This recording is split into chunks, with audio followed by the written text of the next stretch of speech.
Shalom saudaraku yang dikasihi Tuhan. Bagaimana kabar saudara? Kita berjumpa lagi di dalam Bina Iman GKI Klasik Solo, tepat pada hari ini, Selasa tanggal 7 Februari 2023. Mari saudaraku, dimanapun saat ini saudara berada, kita menyiapkan hati untuk bersama-sama merenungkan firman Tuhan. Kita berdoa. Tuhan Allah yang Maha Pengasih, kami sungguh bersyukur untuk kasih yang tak pernah berhenti. Ketika Tuhan boleh menjagai di dalam istirahat kami, dan di saat ini kami mau bersama-sama mensyukuri berkat yang Tuhan mau berikan pada kami. Dan saat ini kami mau merenungkan kebenaran firman-Mu, supaya sang firman ini boleh menuntun kami dalam menjalani kehidupan sehari-hari. Terima kasih Tuhan, di dalam nama-Mu kami boleh berdoa dan mengucap syukur. Haleluya, amin. Saudaraku yang terkasih, pasti setiap kita pernah melayani. Ya, melayani bukan hanya berbicara tentang ketika kita berkegiatan di gereja, tetapi melayani juga bisa diartikan sebagai sebuah tindakan untuk kita terlibat aktif di dalam setiap kesempatan kehidupan yang ada.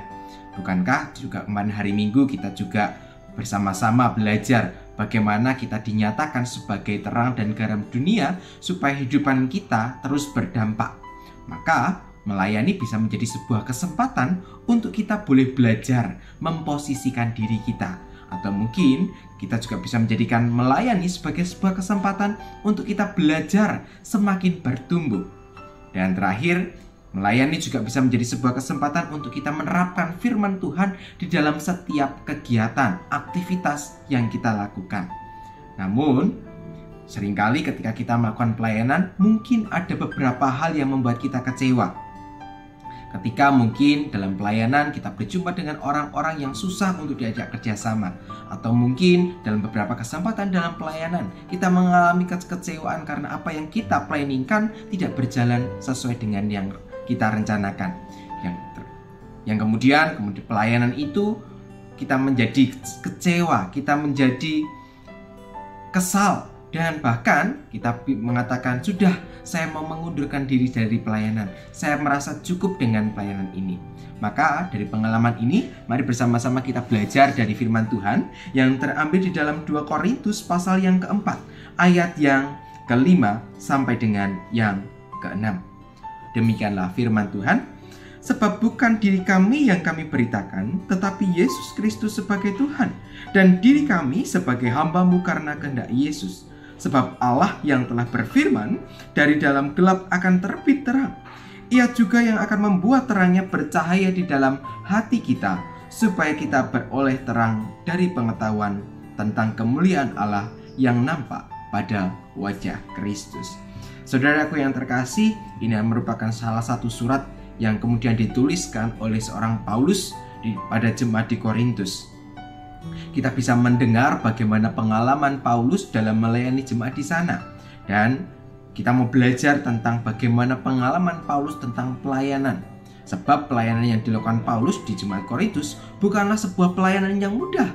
Mengapa? Karena ia harus berjibaku dengan banyaknya kelompok. Orang-orang yang mungkin tidak mengenal Kristus, orang-orang yang menganggap bahwa Tuhan itu tidak ada, maka pelayanan yang dilakukannya mungkin akan menemui banyak sekali halangan dan rintangan. Tetapi dengan halangan rintangan yang ada, itu tidak membuat seorang Paulus kemudian mengatakan, sudah Tuhan, aku sudah tidak mampu lagi dalam melayani. Maka kita bertanya, apa yang membuat seorang Paulus memiliki sebuah semangat yang luar biasa dalam memberitakan Injil? Yang pertama, ia memahami dirinya dengan sangat baik, sehingga ia memaknai dirinya sebagai seorang hamba, di mana Kristus adalah pusat serta sumber kekuatannya.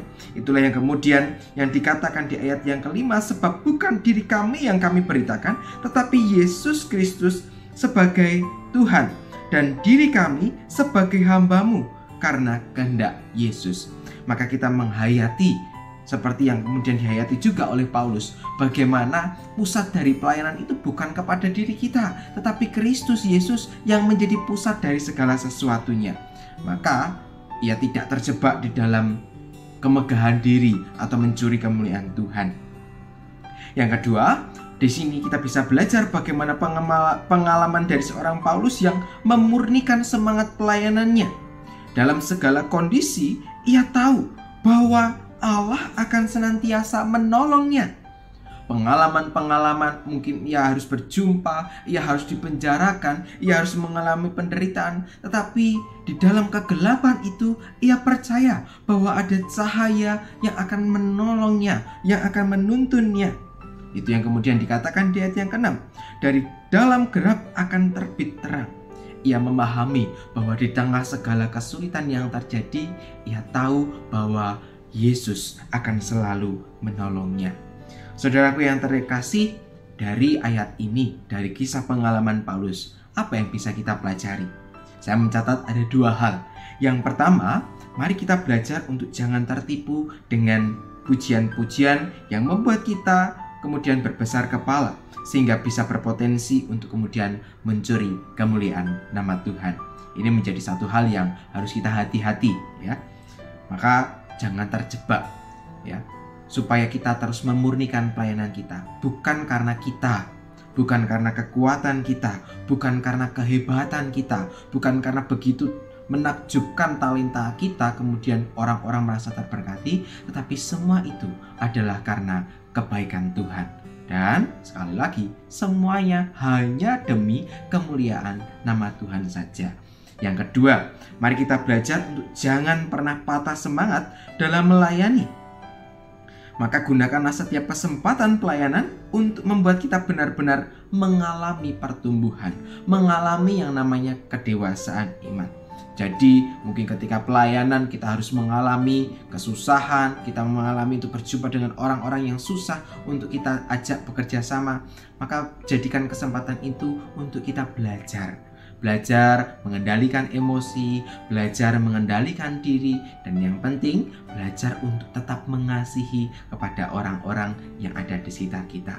Maka kisah pengalaman Paulus ini boleh menjadi sebuah pengalaman yang baik untuk boleh kita pelajari bersama. Maka mari kita mengarahkan hati seutuhnya kepada Tuhan dan jadikan setiap kesempatan itu menjadi sebuah kesempatan yang berharga untuk membuat kita semakin dewasa. Inilah berita yang Tuhan berikan kepada kita hari ini. Mari kita belajar untuk melakukan kebenaran ini. Mari bersama-sama kita menutup perenungan kita di dalam doa. Tuhan, kami sungguh bersyukur atas undangan Tuhan ketika kami diundang untuk melayani di tengah-tengah dunia.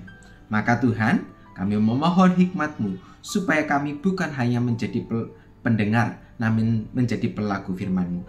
Mampukan setiap kami supaya kami benar-benar dapat menyatakan terang kasih Tuhan di dalam setiap perkataan dan perilaku kami. Inilah seluruh doa kami yang boleh kami naikkan hanya di dalam nama-Mu, Putra-Mu Tuhan kami Yesus Kristus. Kami berdoa dan mengucap syukur. Haleluya. Amin. Saudaraku yang terkasih, dimanapun saudara berada, demikianlah renungan kita hari ini. Selamat melanjutkan aktivitas dimanapun saudara berada. Tetaplah menjadi berkat dimanapun saudara berada.